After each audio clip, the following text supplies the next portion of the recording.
have Siddhant, said that they are... I'd like to request you, because we have Colonel Rohit Dev joining us this morning. Very good morning, sir, and thank you for joining us on CNN News 18. I'm Kaveri Gupta. Sir, what role does Mehrung Baloch play in the human rights movement, and why is the arrest seen as significant? So good morning to you and your viewers. I think Mehrung Baloch represents the essence, soul of the fight of freedom, which the Balochis are fighting against the Pakistanis for a long time. And I would just like to highlight a couple of points, because at the peak of the tussle between India and Pakistan, Pakistan used to get a lot of remuneration and support, from some countries across, especially the Middle East, and also funding for various reasons from US, but which Pakistan used to pilfer into boosting terrorism and also cracking against the unrest within its territory, and more so from the northern reaches and also including Balochistan. So Balochistan per se, in that domain, when US wanted support of Pakistan, they ended up designating the Balochi movement as a terror movement. And I think that is something which needs to be addressed today, because with such atrocities, you remember about a decade and a half ago, when the Pakis used to act against Balochis and others, they used to use even armored heptas to, nail them on ground. And they committed a lot of atrocities, and we had a similar, spate of people being abducted and missing, and women and children, and it was like a genocide. So I think what has happened is, in the last about 3-4 months per se, and the build-up has been there for nearly a year and a half, the Balochis have taken it upon themselves to fight for their freedom, and the struggle is genuine from their cause. And in that, what has happened is that they have gone ahead and created a military kind of a coup against the Pakistani establishment.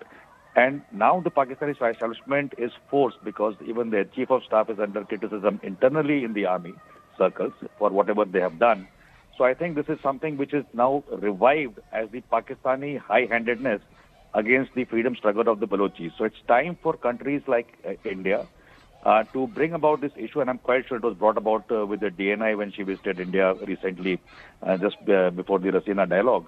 So I think now is the time to, basically try and persuade US to understand and de-shackle the Balochi movement from the terror tab, and look at from the perspective of the human rights violations which the Pakistanis have been carrying on for a few decades now. And I think India can spearhead that, and we have, a good friend emerging in the Americans. We have the Russians who will also support this kind of a movement. So I think the cold bloc will support this movement now.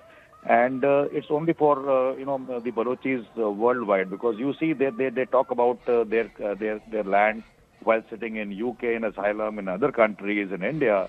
But they have been militarily very weak. So I think they have tried to reconstruct themselves. And they have now started to bear upon the Pakistani military, which is something which is a signal of the humane part of Balochis taking to arms to fight for this struggle, and which is true for any state.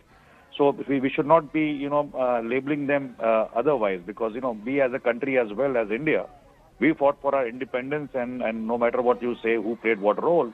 But I think there was a lot of military action right from the time the Mughals, the British tried to prevail on our country. So same is for any other community or society, worldwide. So I think the Balochis deserve a hearing, and this particular arrest of a lady who's trying to protest and lead the movement peacefully just showcases that just because they had casualties on their side and there is internal, turmoil in Pakistani army, they are trying to bear their force upon, helpless children and women, which is not correct. And they've been doing it for the last about 3 decades. So I think, channels like yours and others in India and abroad should highlight this issue as a more of a humanitarian strife, as an atrocity being committed by the Pakistani state against the humans of Balochistan. And the world must come around, and the US must reassess its stand, in this entire game. So Pakistan is the harbinger of terrorism and is a terrorist state. Some may or may not call it for whatever compulsion and geopolitics, but certainly you cannot put the fate of the Balochis at the altar of the Pakistani handedness.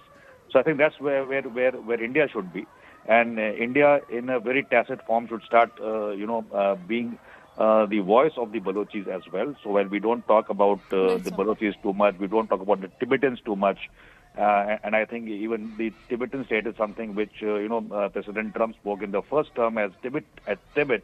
So I think India must pick up these correct handles and, redefine its geopolitics for the friendly people they have Right, around and against the enemies we have.